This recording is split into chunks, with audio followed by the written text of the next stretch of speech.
They're the local companies that form the fabric of our community, restaurants that hosted civil rights and sports legends. We feel like gatekeepers. Slades will be here whether I'm here or not. And architects building a more diverse tomorrow. I'd love to touch the lives of 1,000 young minds and inspire them. From fueling the city's students. You got to meet people, take the opportunity to get out of your comfort zone. To creating a gathering place where it didn't exist before. To really come to experience the culture.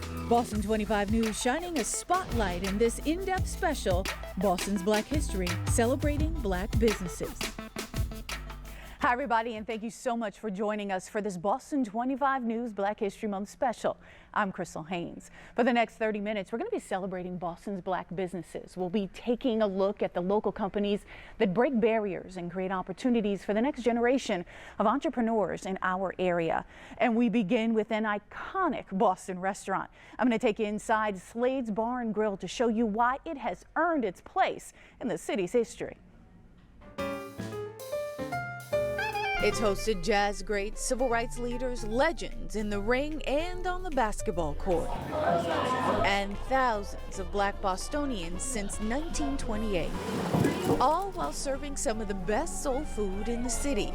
Slade's Bar and Grill has had many owners, from the Slade family itself with their rich and colorful history to Celtics legend Bill Russell. The restaurant changed hands again recently to former Celtics front office exec Leo Papil and his daughter Brittany Kyle Papil. Kyle tells me it felt like a huge task at first. Her background is in basketball coaching and real estate management. So you were a little like, wait, hold on a second. I manage real estate. I don't run a bar. Well, Did it in the surprise beginning, you? Yeah. In the beginning, I thought yes, and it was the beginning of the pandemic, so it was really a slow time and so a great opportunity to learn. And Kyle learned quickly she has deep roots in the area and had the entire neighborhood behind her. The Harriet Tubman House is my first after-school program where I learned to build a computer. You know, the streets of South End, this has been my life for the past 35 years. Neighborhood ties make Slade's what it is. When Mattapan native manager and co-owner Jay Howard left his career in juvenile corrections, the restaurant and bar became his passion. Malcolm X being a server here, Muhammad Ali eating here, you know, people being able to come here for safe haven, and NAACP meetings being able to be here even when they couldn't be anywhere else. For decades, Slade's was listed in the Negro Motorist Green Book as a safe place for Black travelers. It was a place where Muhammad Ali, Ted Kennedy, and Martin Luther King Jr. all could hang out and feel safe. We feel like gatekeepers. You know, it's Slade's will be here whether I'm here or not. Kyle and Jay say the last few years haven't been easy. The pandemic, the rising cost of food and supplies, they can go through 100 to 200 pieces of chicken a day. And the changing demographics of the neighborhood requires them to have one foot in the future and another in the past. Their message to young people looking to continue Boston's Black business legacy: keep their eye on the prize. I would say financial literacy is extremely important. I think I would encourage people to get close to what you want. You know, it's just all about the music and the food and the love. And so using those things to, you know, continue to build the relationships with everybody in the community. What we're really trying to do is tell the story of Slade's to the community, to Boston, to the world, really get people excited about the food here, get excited about the events, get excited about the experience that you will have when you come in. The next business we're celebrating is the Dream Collaborative. This local architecture and development firm is forging a new path on the city's landscape. According to the National Council of Architectural Registration Boards, only 2% of licensed architects in the United States are Black. The three men you are about to meet are working to change that by making their dream of a more inclusive firm come true. I grew up in a small hilltop town in Jamaica called Mandeville. As I rode my bike through these neighborhoods, I had to see these empty houses and imagine what they would be like when they were finished being built. And years later, architect Greg Minot is doing the building as principal and co-founder of Dream Collaborative, one of the only Black-owned architecture and real estate development firms in Boston. And I got an opportunity when I was 17 to design a bank before. My father had a contact. They trusted me to do it, and it really kind of gave me the confidence that someday this could become a reality on a business. Greg went to grad school in New Jersey and later met Dream co-founder and Barbados native Troy DePisa. Troy came to the U.S. in 1990 and earned his B.S. in architecture from Wentworth. I just heard the word and say architect. Couldn't even pronounce it. But I was always very artistic as a kid, drawing and things like that. And I said, I want to be an architect. After working at other firms overseas and in the U.S., Troy and Greg knew they wanted their business to be inclusive, and their team at Dream reflects that. Even in Barbados, architectural firms, you may find a few black people who do own them, but they're very tiny, 1 or 2 people. When I first started in my architectural journey, of about 100,000 registered architects, less than 1% were black. Boston area native Nick Brooks joined Troy and Greg on the executive leadership team in 2019 as principal. So it was extremely challenging, not only getting a job in that world, but then showing up in a professional capacity, because most people have never seen anything like you. Nick, Greg, and Troy's mission is to change the faces in the room and use international and local experiences to develop and restore buildings in the Boston area, no matter who lives there. 2451 Washington Street is an example of that. That was one of our visions, to say, hey, we can design affordable housing, for underserved people, and this could be good architecture, and they could be proud to live in it. Whether it's the historic First Church in Roxbury, where they are literally preserving Black history, to the Foundry at Dry Dock in the Seaport, they tell me they are building and living their dream with the hope of inspiring young people to follow theirs. Personally, I'd love to touch the lives of 1,000 young minds individually and inspire them to, in some way, shape, or form, care about their built environment. Whether it's architectural business, but a successful business in an environment that is very challenging. I think it is starting to become evident now that more perspectives enable you to have a better outcome and a better process. And we continue to celebrate Boston's Black history with a focus on business. Up next, the Roxbury company that overcame diversity to win a massive contract feeding Boston public school students every day. So we had to go to venture capital folks, community venture capital folks, to get the money. We paid back double the money on that. We'll share you how City Fresh became a success and gives back to its employees. And later, a new market coming to the city will offer fresh food and a place to gather. We're giving you a look at the impact Nubian Markets hopes to make. And throughout our special, Boston Public School students are helping us celebrate Black businesses. And here's our first profile. Boston's Black history is everyone's history. Did you know there was a Black-owned electric company in Boston's South End? Yeah, from 1923 to 1970, the South End Electric Company rewired most of the homes in Roxbury. Because Boston's Black history is everyone's history.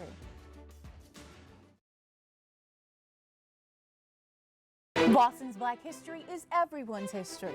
Did you know one of the oldest Black newspapers started here in Boston? William Trotter started the Boston Guardian in 1901 to fight for the rights of Black Americans. His work continues with the Bay State Banner, because Boston's Black history is everyone's history.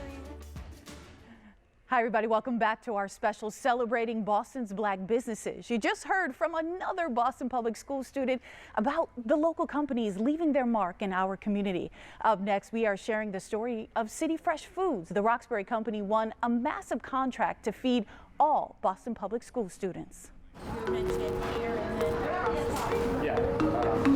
Those lines pretty much from 5 in the morning until 8 at night. Tens of thousands of meals.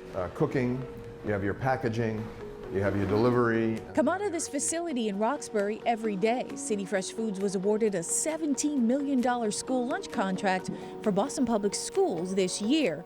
Co-founder Sheldon Lloyd admits it's a bear, but he's used to hard work. Growing up, though, I had a landscaping company early on, and I was a tennis player.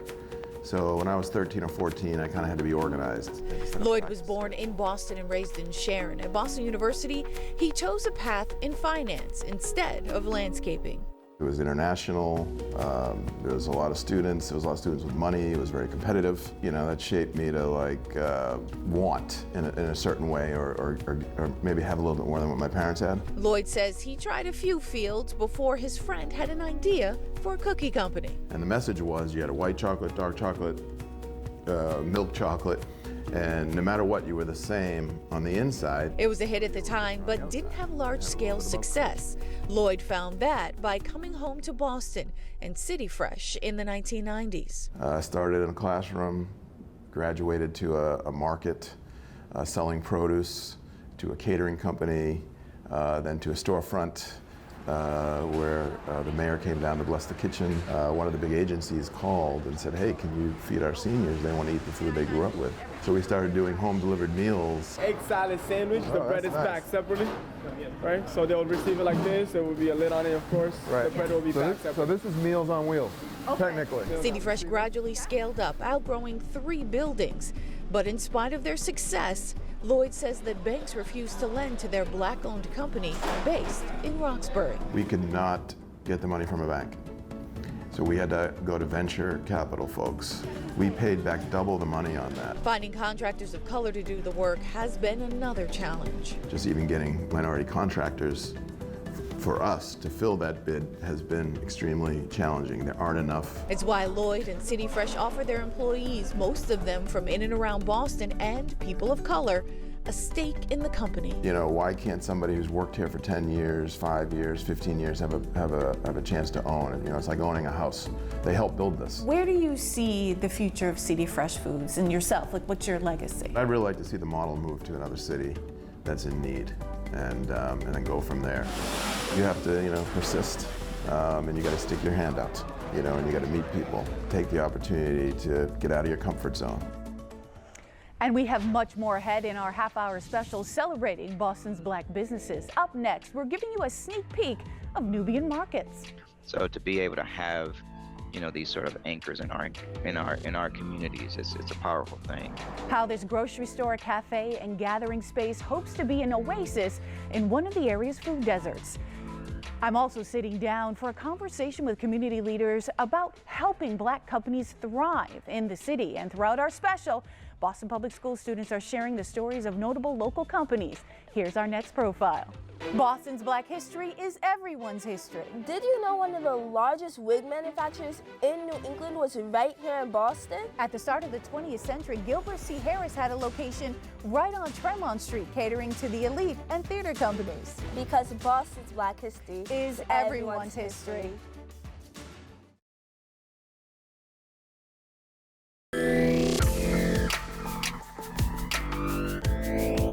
Hi, everybody, and welcome back to our special celebrating Boston's Black history with a focus on businesses. And we wanted to discuss the climate of business development currently in this area. Now, joining me now is Terry Williams, President and Chief Operating Officer of One United Bank. It is the only black-owned major bank in the United States. And, of course, Nicole Obie, Executive Director of the Black Economic Council of Massachusetts, or BECMA. Welcome, ladies. Thank you. Thank you. Thank you for having us. Yeah. So we talked about the climate of business development, and Nicole, I'll ask you, what do you see as some of the barriers that business owners are talking to you about?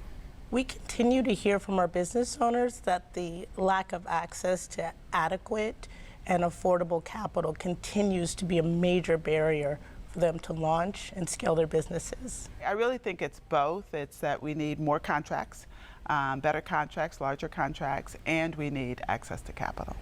One of the things that all of the folks we profiled in our series talked about was loans and trying to get loans from different banks, and it being a barrier when they're talking about, we want to put this business in Roxbury, and we're the public face of our company, and they experience discrimination and barriers to that. Well, there are two sides to every transaction, so we definitely support black business owners in helping them get prepared to be bankable, to be eligible to receive capital that needed to grow their businesses.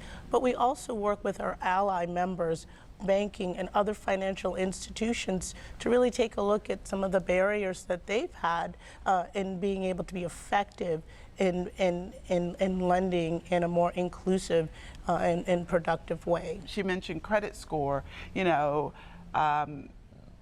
there can be, you know, your personal credit score counts for a business loan. A lot of people don't know that. And, you know, a lot of times people's personal credit score gets hit because they're using their personal resources to keep their business going. And so banks do need to be much more flexible as they look at individuals' personal credit score when they're looking at the opportunity for the business. And I'll give a great example of that we recently, along with mass polling, surveyed 3,400 business owners. 500 of them were Black-owned businesses. But 43% of those Black-owned businesses during the COVID crisis received less than $50,000 in relief. 33% got nothing. And so this idea of where did these businesses that were able to survive, how did they survive? They borrowed, they extended their credit. I'm also thoughtful about scaling up a business, right? So One United Bank started in Boston and it was a small operation and then scaled up to what it is now. What advice do you give business owners who are trying to scale up and be smart about it? You know, from the very beginning, I don't care how small you are, think about how can I structure myself so that I can scale. And what I mean by that is having, you know, policies and procedures in place, having a good accountant, a good attorney, you know, trademarks. I mean, we own One United Bank, we own Bank Black as a trademark, we own Unity as a trademark.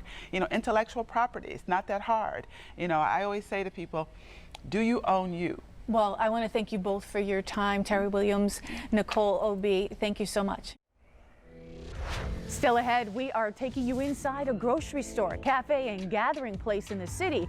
While they prepare to open their doors, we continue to celebrate Boston's Black history with a focus on local businesses. But first, here's another profile from Boston Public School students. Boston's Black history is everyone's history. Did you know the first organization dedicated to Black business started here in Boston? The National Negro Business League was created by Booker T. Washington in 1900, and their chapters still operate today. Because Boston's Black history is everyone's history. Boston's Black history is everyone's history. Did you know one of the first Black pharmacists is from New Bedford? Robert H. Carter was one of the first African-American certified pharmacists in Massachusetts. He had locations in Boston and in New Bedford from 1876 to 1907. Because Boston's Black history is everyone's history. Another great story shared by Boston Public School students. Well, we are wrapping up this special celebrating Boston's Black history with a look at Nubian Markets. This is a company that is just getting started, and we visited as they prepare to open their doors, offering a new place for food and community in the city. These shelves look empty at Nubian Markets in Roxbury, but they're filled with promise. Never, when I came to this country, never dreamed I would be owning a business and, you know, having access to all of these resources. The brainchild of entrepreneur Youssef Yassen and chef Ismail Samad, Nubian Markets is a grocery store, kitchen, cafe, and gathering space. The goal, to provide fresh food and be the oasis in the food desert this community needs. My dream is to really make this market a destination, not only for the neighbors who in the immediate vicinity, but really people from, you know, Back Bay and from the other communities to really come to experience the culture. According to the Massachusetts Food Trust program, 2.8 million people live in low-income areas without access to grocery stores. In Boston, only 6% of food retailers sell healthy, fresh food on average. So this is Youssef, a Muslim and native of Eritrea, says the closest halal market to serve the estimated 80,000 Muslims in Greater Boston is in Revere, and the supply is limited. So to bring that to the community, it will be very gratifying. It will have tremendous effect on, you know, the well-being of the people who live in the neighborhood. But creating change is not without challenge. It's easy to come up with ideas, but really the resources, particularly when it comes to real estate, in Boston, that's the biggest challenge. Real estate prices, securing funding, and construction delays are all barriers this team had to overcome. Community-based food systems matter. We're sourcing from Black and brown producers and farmers. I actually caught up with Chef Ismail virtually. Even before the doors opened in Roxbury, he was working to apply their model, sustainable ethnic food, across the country in his native Cleveland and in Atlanta. So we really want to make sure the economics stay within our communities. So to be able to have, these sort of anchors in our communities, it's a powerful thing. And we are absolutely going to follow up with Nubian Markets when they open their doors in the coming weeks. You can watch all of our business profiles from this month on our website, boston25news.com. Just click on the Black History Month tab. You can also find our series from the last 6 years there.